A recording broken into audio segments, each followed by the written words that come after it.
Mediji u demokratiji služe kao neka vrsta nadzora nad ljudima koji obavljaju izvršne funkcije vlasti. Uglavnom njih, ali ne samo njih, dakle svi su zapravo pod nadzorom koji učestvuju u procesu, sudska grana vlasti je tu. Faktički svako ko može da zloupotrebi neku funkciju. Dakle, glavna svrha medija je to. Mediji, naravno, svi u demokratijama nisu osnovani da bi to radili, za razliku, recimo, od nekih političkih tela koji se osnivaju da bi baš to radili. Mediji, vlasnici medija jure za profitom i oni prosto to rade zbog toga što recimo takve stvari mogu da prodaju novine ili da prodaju medijski sadržaj. Ali to je ono što oni faktički rade bez obzira na to da li bi to hteli ili ne. To je, dakle, glavna funkcija medija. Dakle, to je neka vrsta nadzorne ili kontrolne funkcije koju mediji faktički, naravno ne svi mediji, ali recimo zabavni mediji to ne rade, čak ni u demokratijama. I to je, dakle, ono zbog čega su mediji značajni za demokratiju. S obzirom da je demokratija jedan dosta komplikovan proces donošenja odluke, oni onda takođe imaju i drugu veoma važnu funkciju, a to je da obaveste glasače koji učestvuju u tom donošenju odluka o glavnim činjenicama tog političkog procesa, kako bi glasači doneli na informacijama ili na pravim informacijama utemeljenu odluku. To je, dakle, da kažem, druga funkcija. Dakle, ne možete prosto da zamislite demokratski proces u kome je pola biračkog tela neinformisano ili dezinformisano, a da proces bude demokratski. Prosto onda to znači da jedan deo tog celog demosa ili biračkog tela ne zna na osnovu čega odlučuje. To je, dakle, glavna stvar. Sad, za zemlju kao što je Srbija ili za ceo jugoistočnu Evropu, interesantno je pričati o medijima i demokratiji u kontekstu dominantnih režima koji su ovde, da kažem, postoje već jedno 30 godina od sloma real socijalizma, a to je neka vrsta hibridnih režima. Tako da medije treba gledati u tom kontekstu ovde. Za nas je ta priča interesantna. Dakle, to nije samo Srbija. To su veoma slični sistemi, su na celom Balkanskom poluostrvu. Možemo da uključimo tu i Sloveniju jednim delom. Tako da, ajde kažemo, jugoistočna Evropa, to je otprilike jedan dosta sličan politički sistem skoro svuda i uloga medija je tu onda dosta slična. Sad, zbog čega cela stvar može da se smesti u kontekst diskusije o medijima demokratiji? Pa zbog toga što ti hibridni režimi, oni nisu nedemokratski u potpunosti. Dakle, cela poenta je tu da je to neka vrsta hibrida, ali tako, kako i sam naziv kaže. Dakle, on je malo riba, malo devojka, odnosno malo ima neke elemente demokratije, ali ima neke elemente autokratije ili nedemokratskog poretka ili autoritarizma, ako hoćete. Dakle, on je tu negde na polovini. I ima neke oblike demokratskih procesa i ima neki oblik takođe neizvesnosti koji važi za demokratske procese. Tako da uloga medija tu nije beznačajna.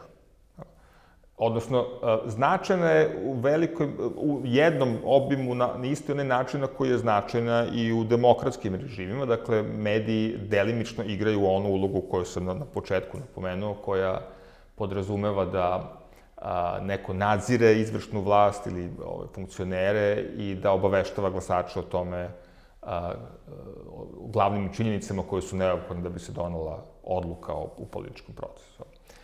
Dakle, ti hibridni režimi su karakteristični po tome što su pravila za igru tako skrojena da od početka favorizuju onoga ko je na vlasti. To je, dakle, glavna. To, recimo, da bi dao jednu možda analogiju sa fudbalom, jer to je kao da imate teren koji je nagnut malkice prema protivničkoj strani, a vladajuća stranka, recimo, igra na tom terenu i treba da da go upravo na tu stranu. Sudija igra za vladajući tim, dakle, sudija sudi samo penale i prekršaje kad to ide u korist vladajućoj stranci.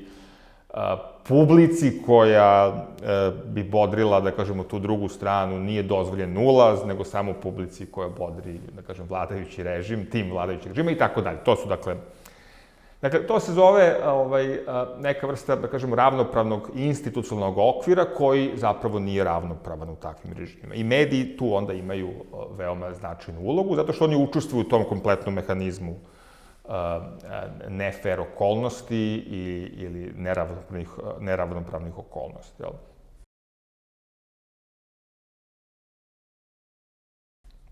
U početku, od samog početka teorijske diskusije o tim režimima su se mediji uzeli kao važan element, pored izbornog procesa, pored sudstva, zakonodavstva, mediji su, to je kontrolisani mediji su tu bili, o tome se neprekidno govorilo, ali kasnije je diskusija otišla ka tome da se zapravo gleda pristup resursima kao, glavni okvir je bio ko ima kakav pristup resursima, jer su se mediji gledali kao resurs koji možete imati za političku borbu. Tako da ako imate nekakve medije, imate neke šanse. Ako nemate apsolutno nikakve medije, nemate nikakve šanse. Onda, pritom mislim i na onoga ko je na vlasti i onoga ko je u opoziciji. Dakle, ako barem imate neke medije lokalne ili nacionalne koji bi vam pružili podršku, direktnu ili indirektnu, možete da računate na nekakav uspeh. Režim će da dozvoli određen stepen medijskih sloboda. Dakle, i to je sad jedna od tih karakteristika tih hibridnih režima. Za razliku, recimo, od režima koji su nastajali posle Prvog svetskog rata u Evropi, recimo, ili posle Drugog svetskog rata, koji su bili totalitarni ili veoma autoritarni i koji su prosto ukidali sve demokratske institucije. Prosto, jednostavno, sutra se samo navede da nema više slobodnih izbora. Dakle, Nemačka 1933. godine, izbori su služili da se dođe na vlast, ali posle toga više nisu bili potrebni. Ne treba vam u nekim slučajevima ni skupština ili parlament i tako dalje. Dakle, kad su došli komunistički režimi, onda posle Drugog svetskog rata, tu je bilo jednostavno ukidanje mnogih demokratskih institucija. Sad, dakle, nije više tako. Dakle, sada autoritarni vladari su naučili nešto iz te, da kažemo, više decenijske prakse. Oni sada ostavljaju taj slobodan prostor. Dakle, postoji i slobodni mediji, postoji opozicija koja takođe je autonomna, još neke demokratske institucije, ali poenta je sada da se taj slobodan prostor što je moguće više kontroliše ili da se suzi na bezopasnu meru. Tako da dođete do neke, recimo, do neke opozicije koja može skupi na izborima 20-30%, ali ne više od toga. I onda vas prosto i ne interesuje šta se dešava u tih 20%. Vi omogućite i neko medijske slobode koje može da informiše tih 20% glasača koji su glasali. Ali ako je zagarantovano da oni ne mogu da prođu više od toga, ako se dobri u toj kontroli, onda vam to nije ni bitno, uvek možete onda da kažete kako zapravo kod vas postoje medijske slobode. Ali ako se publika seća, svojevremeno je Slobodan Milošević, kad je razgovarao sa Richardom Holbrookom, tamo 96. 7. 8. godine, pokazivao slobodne novine, neke karikature koje su o njemu, na kojima je bio on, i onda je dokazivao kako postoji sloboda štampe u Srbiji. Dakle, to je takva I sad šta je, dakle, u čemu je onda tu mali catch? Pa, ne možete baš uvek da budete savršeni i precizni u tome koliko to možete da kontrolišete. Možda tih 20% može da se uveća od jedan put na 50-60% i tako onda izgubite vlast. Pored toga, glavne ove demokratske prakse su zapravo se, ceo proces se svodi na fingiranje. Dakle, vi imate institucije, recimo, koje su nadzorne, koje su napravljene da ne bi, ili kontrolne neke institucije, ili regulatorne institucije u takvim režimima, koje postoje, dakle, one neće biti ukinute ili razmontirane, one će da postoje, ali neće da rade svoj posao, one fingiraju da rade svoj posao. Ovo je vrlo važno zato što i za medijski prostor imamo takve institucije i one koje postoje već 10-15 godina u Srbiji, ali koje se upravo karakterišu po tome što ne rade svoj posao, ili ga ne rade kako treba, kako god hoćete. Dakle, to je jedna, i druge institucije, ne samo, znači sudstvo takođe, tužilaštvo, parlament, dakle, sve, uključujući i same medije, ja ću o tome nešto kasnije da kažem malo više, ali samo prosto da najavim, dakle, uključujući i same medije, za skoro sve postoje paralelne institucije ili institucije koje fingiraju ono što rade. Dakle, prosto ne rade ono što bi trebalo da rade, i tako da onda kada neko gleda, kako bi se reklo, recimo iz aviona, on vidi ceo institucionalni dizajn. I onda kaže, dobro, šta je problem u ovoj zemlji sa demokratijom, kad imate sve, imate i sudove, imate i skupštinu, imate i nadzorna tela, kontrolna tela, imate i opoziciju, imate izbore, imate i državnu izbornu komisiju, sve što imamo i mi ovde, recimo, u razvijenim demokratijama, to imate. Međutim, iz aviona se ne vide se ti detalji. Dakle, to kako te funkcije, te institucije zapravo rade svoj posao.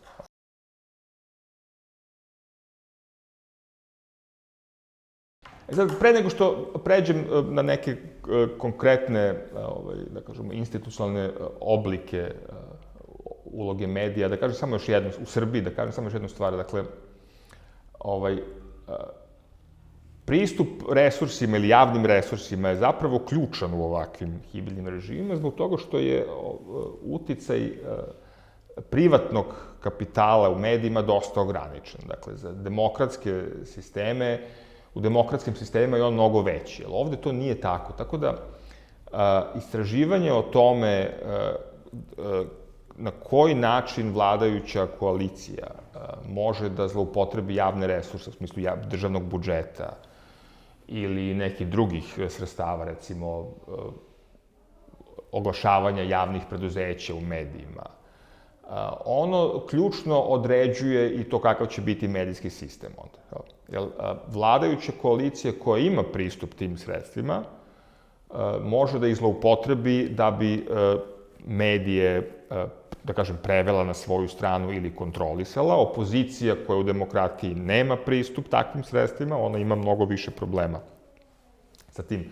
Tako da medijske slobode ili medijski prostor ili medijska dinamika, ako hoćete, u velikoj meri zavisi od toga ko ima pristup i kako se zapravo kontrolišu javni resursi. To je ključna veza. To je, recimo, u ovoj literaturi koja se bavi hibridnim režimima do skora bilo ovako dosta zanemareno. Dakle, mediji prosto imaju jako, kažemo, taj medijski prostor ima jako ograničenu autonomnost. On zapravo zavisi od toga ko ima pare. Ali pare u smislu ko ima pristup javnom novcu. To sve je u mnogo manjoj meri u demokratskim sistemima zbog toga što je uloga privatnog kapitala tu mnogo veća ili privatnog kapitala u medijskom prostoru. Dobro, znači da kažemo sad, znači kako sad funkcioniše, znači možemo da uzmemo Srbiju i da kažemo nešto o medijskom sistemu koji tu postoji u okviru političkog sistema, da kažemo nešto, dakle, o tome koje su konkretne pojave toga i da ponovim još jedan put, dakle, to važi za ceo Balkan, za celu jugoistočnu Evropu. U velikom broju zemalja zapravo sistem funkcioniše na taj način. Ima nekoliko, možda skoro 10-ak tačaka gde može da se govori na koji način, kakvu ulogu mediji vrše u demokratiji. Ja ću, dakle, da o svakoj kažem po nešto. Naravno, na prvom mestu je zastrašivanje, maltretiranje i napadi na novinare. Ali, da budemo odmah precizni, dakle, u odnosu na neke bivše totalitarne, nedemokratske režime između dva svetska rata ili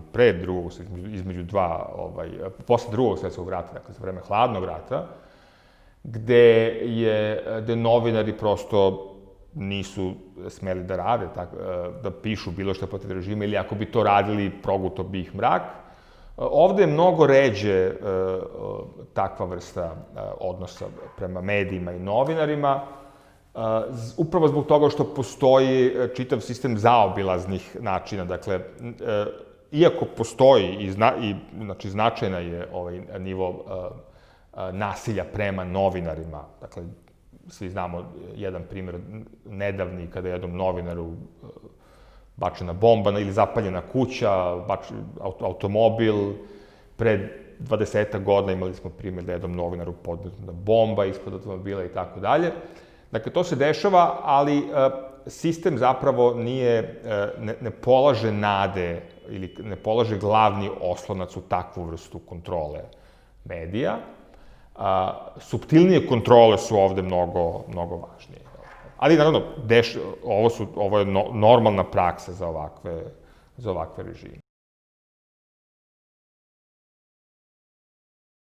Druga karakteristika bi bila da mediji većinom rade dakle, najveći broj najvažnijih medija većinom radi za vladajuću stranku ili vladajuću koaliciju ili vladajuću grupu ljudi, tako što im otvara medijski prostor neograničeno, za razliku od opozicije koja se pojavljuje veoma ograničeno. I to se takođe ne samo radi tako, nego i kada se pojavljuje jedni i drugi. Dakle, nije samo pitanje vremenskog prostora, pitanje i na način na koji se oni portretišu.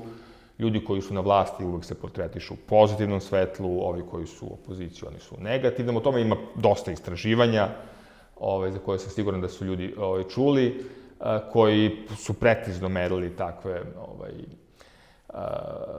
takav odnos odnosno medijski prikaz. Tako da je to jedna stvar koja onda omogućava da, s obzirom na to da su mediji pod kontrolom, mediji favorizuju jednu ili drugu stranu i onda ta strana, razume se, ima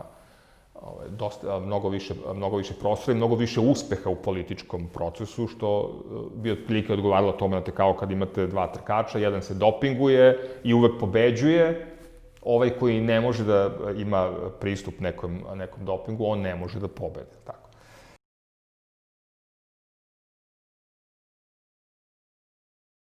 Sad, kako se dolazi, to je sad dosta interesantno i tu su hibridni režimi otišli dosta daleko u razradi tih sistema. Kako se dolazi do toga da mediji, bez obzira da li su u državnom vlasništvu ili u privatnom vlasništvu, većinski ili najveći mediji podržavaju onoga ko je na vlasti?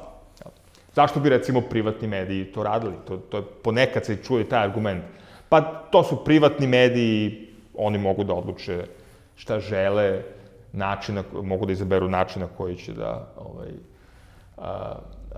politički podržavaju ovu ili onu stranku. Međutim, i tu postoji, da kažemo, jedna intervencija koja prethodi takvoj odluci. Za razliku, recimo, od privatnih medija u demokratijama, gde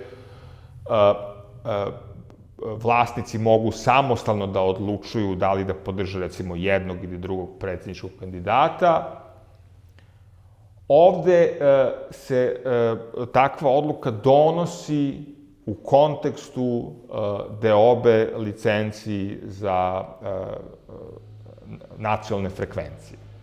Dakle, postoji jedno telo, regulatorno telo koje dodeljuje te frekvencije i samo one televizijske stanice ili radio stanice koje dobiju takvu frekvenciju mogu da emituju onda televizijski program na celom prostoru te zemlje. Tako da je zapravo jedna od ključnih borbi jeste za uticaj u tom telu. Dakle, kad ostvarite uticaj u tom telu, onda je posle lako kontrolisati medije.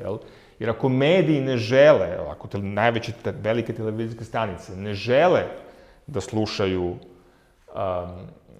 ili da budu kooperativne ili da promovišu onoga ko je na vlasti, njima će biti oduzeta licenca. Dakle, to je ključan, kako bih rekao, mehanizam kontrole medija. Vi ne morate više kao pre u komunizmu da imate ćelijsku komunističku organizaciju, kako bi se to reklo, komunističku organizaciju u samom mediju, kao što je nekad bilo. U svakoj radnoj organizaciji bio i Savez komunista, i na fakultetima, i u medijima, i u bilo kom preduzeću. Pa je onda partija preko te, da kažemo, organizacije kontrolisala i urednike, svi su mogli da budu u Savezu komunista i tako da. Sad to više nije neophodno. Dakle, prosto je. Sada se preko dozvole za nacionalnu frekvenciju zapravo kontrolišu medija. I već imali smo i svedočenja o tome i od ljudi koji su nekada radili u tom telu i od ljudi koji su napustili neke medije kada su saznali da programska šema mora da se menja i da njihove emisije moraju da se menjaju zbog toga što su vlasnici bili ucenjeni da će izgubiti licencu. Dakle, sad je prilično jasno da je to, dakle, glavni mehanizam kontrole. Televizija još uvek je najmoćnije sredstvo i ona se kontroliše na taj način. Dakle, tu sad dolazimo do onog fingiranja o kome sam pričao na početku, koje je karakteristično za hibridne režime. Dakle, kad gledate iz aviona, postoji sve ono što postoji u demokratskim režimima, dakle, postoje nekakve dozvole, postoje procedure, zakoni postoje koji to regulišu, postoji regulatorno telo koje dodeljuje te frekvencije. Režim ne želi to da ukine, dakle, vladajuća stranka ne želi to da ukine, niti želi da ona bude neki, kako bih rekao, vrhovni arbitar u tome, ali ona veoma brižljivo i selektivno bira ljude koji će da sede u tom telu i koji će onda da dodeljuju ili ne dodeljuju frekvencije u skladu sa željama vladajuće koalicije. To se isto odnosi kada treba, recimo, kada postojeći mediji, recimo, krše neki medijski kodeks. Veoma često telo isto to telo koje bi trebalo da reaguje i da kazni neki medij, to ne čini. Dakle, to je to uzdržavanje, odnosno to su te neradnje koje karakterišu takve hibridne režime, odnosno dakle, institucije prosto ne postoje, nešto rade, kazne koje se tu izriču su trivialne, nemaju nikakav uticaj na glavni politički proces, tako da je cela suština kontrole u tome. To je, dakle, jedna, da kažem, glavna karakteristika za ove hibridne režime u odnosu na, recimo, demokratske. I onda, shodno tome, takva će biti i onda medijska slika i uloga medija, jel?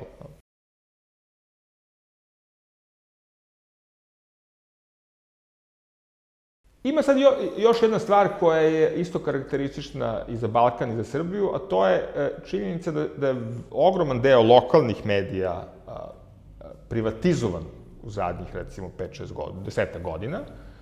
I to je posebno ubrzano posle 2015. godine, kada su stigle neke direktive iz Evropske komisije o tome da je neophodno privatizovati pogotovo lokalne medije. Tu je sad, dakle, ogroman deo medija otišao kroz privatizaciju u ruke ljudi koji su bliski vladajućoj koaliciji. I tu takođe ima nekih primjera koji su bili već javni, gde su ljudi koji su ili bili članovi neke od vladajuće koalicije ili bili u nekim rodbinskim odnosima, bilo je ljudi koji su kupovali po 10 i više lokalnih medija. To je, dakle, bio jedna od, ja mislim, krupnih grešaka u tom procesu evropskih integracija, zbog toga što je to zapravo sada omogućilo veću kontrolu vladajućoj koaliciji nad medijima. Jer, pazite, paralelno sa tim u budžetsko finansiranje medija uvedeno je programsko budžetiranje. Tako da sada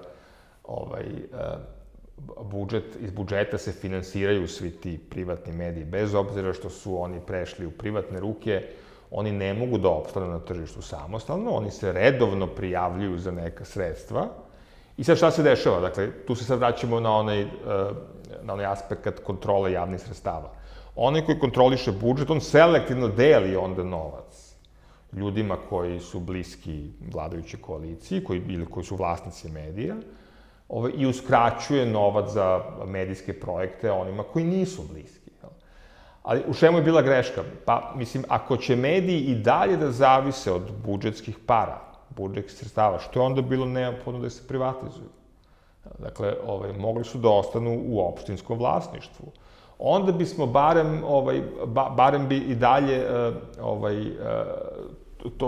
to bi onda bila i dalje bi ostala državna svojina. Ovako će doći, znači, došlo je u ruke ljudi koji su bili bliski vladajućem režimu i onda će oni ostati u njihovom vlasništvu i dalje. Tako da, popravak koji se ponekad dešava kada, recimo, zemlja ode u neku stranputicu, koji se dešava time što se promeni vlast, pa onda dođe neka vlast koja, recimo, počne da popravlja stvari, će u medijskom prostoru biti sada mnogo teže, jer će mediji ostati u rukama onih ljudi koji su imali prilike da ih kupe po veoma jeftinoj ceni.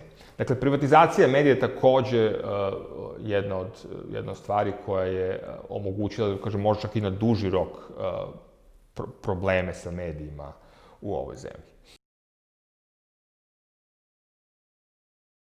Pomenuo sam već projektno finansiranje, dakle, to je onaj aspekt pristupa javnim resursima, dakle, onaj ko može da raspodeljuje budžetska sredstva, on ima više šansi na nekakvu korist odatle u odnosu na onoga koji to nema. To je obično neko iz... Sad, u samom tom projektnom finansiranju vidi se nekoliko stvari ili nekoliko elemenata koji su jako problematični. Dakle, prvo je to da se sredstva, da sam proces je dosta iskrivljen, jer se sredstva, recimo, veoma često daju medijima koji šire govor mržnje, koji iznose, recimo, privatne informacije iz života pojedinaca, nekih javnih ličnosti, opozicionih delatnika, koji dobijaju, recimo, od nekih tajnih službi, državne bezbednosti i tako dalje. Dakle, to je prosto jedna vrsta pogrešne javne politike koja nikako ne bi smela da se toleriše. U demokratskim državama to prosto ne može da prođe. Dakle, da donirate i da dajete pare za medijske programe mediju koji širi govor mržnje ili čiji urednici imaju nekoliko sudskih presuda za uvredu, klevetu i tako dalje. Kako sam već rekao, ta sredstva se dodeljuju selektivno. Dakle, i to se teško jako sakriva. Dakle, ima dosta već primjera koji su javni, gde su ljudi koji su otvoreno bliski vladajućem režimu, su vlasnici medija i onda oni pobeđuju na tim konkursima, oni koji nisu, oni ne mogu da dobiju ništa.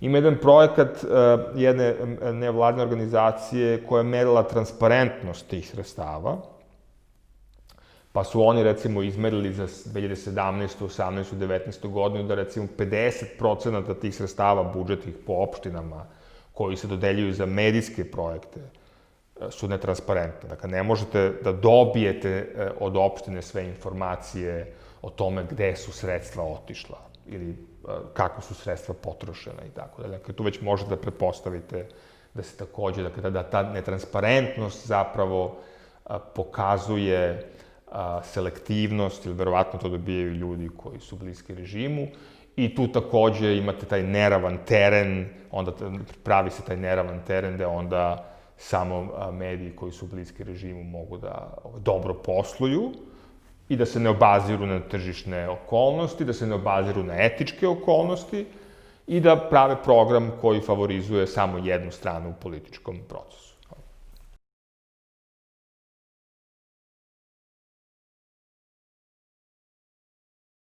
Kad smo govorili o fingiranju, dakle, tu sad, dakle, nije samo sad da medijske institucije ili kontrolne institucije fingiraju proces, o čemu sam već pričao, nego i sami mediji to ponekad, neki mediji to ponekad rade, jel? Tako da onda imate čitavu industriju, medijsku industriju gde se fingiraju debatne emisije, recimo, ili informativne emisije, koje pokušavaju da glume ili da prave informativni program koji liči na informativni program u demokratskim režimima, gde se pravi kvazi debata ili lažna debata, gde onda, recimo, ljudi iz vladajuće koalicije dolaze u studio, u goste, i onda se polemišu sa predstavnicima, recimo, opozicije ili javnim intelektualcima. Dakle, imamo čitave emisije koje to pokušavaju da fingiraju takvu vrstu, onda imate isto slično fingiranje na konferencijama za štampu, imate nameštene intervjue, dakle, to je već veliki deo javnog prostora gde se glumi nekakva, da kažem, nekakva debata, polemika koja je karakteristična za demokratske sisteme.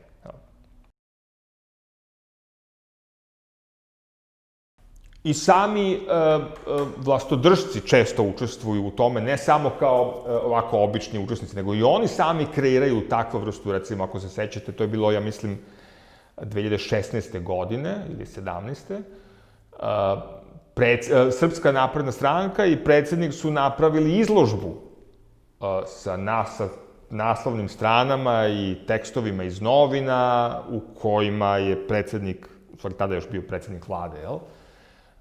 Meta ili žrtva medijskog linča, medijske hajke. I to je, dakle, bila jedna ovako dosta impresivno napravljena izložba u prostoru, gde su onda dovođeni ljudi iz Evropske komisije, iz Evropskog parlamenta da to vide, gde je onda predsednik njima govorio kako ovi medijski sadržaj ne samo da pokazuju da ima medijskih sloboda, jer neko može da piše protiv vlasti, nego da je on predmet linča, medijskog linča i da je on progonjen. I ta se teza veoma često ponavlja i nakon toga, barem jednom godišnje se fingira medijski linč. Govori se o nekakvim tajkunskim medijima, o tome da su svi mediji protiv ljudi koji su na vlasti. Veoma često ljudi koji su na vlasti direktno ulaze i u sukob, odnosno fingiraju taj sukob između njih i medija koje sami kontrolišu. Dakle, ako se sećate, to je bilo, ja mislim da su bili beogradski izbori 18. godine, kad je navodno neko iz javnog servisa, dok je jedan gradski čelnik bio u studiju, smanjivao njegov ton u tokom emisije, tako da on nije mogao da se čuje na javnom servisu, na RTS-u, jel? A ostali su svi mogli da ga onda nadjačaju i da se čuju, jel? I onda nekoliko dana se pričalo o tome. Naravno, kad pogledate taj snimak, ne vidite ili ne čujete ništa od tog nameštenog zvuka, ali to je to fingiranje kroz koje se kreira jedan kompletno novi, lažan medijski sadržaj.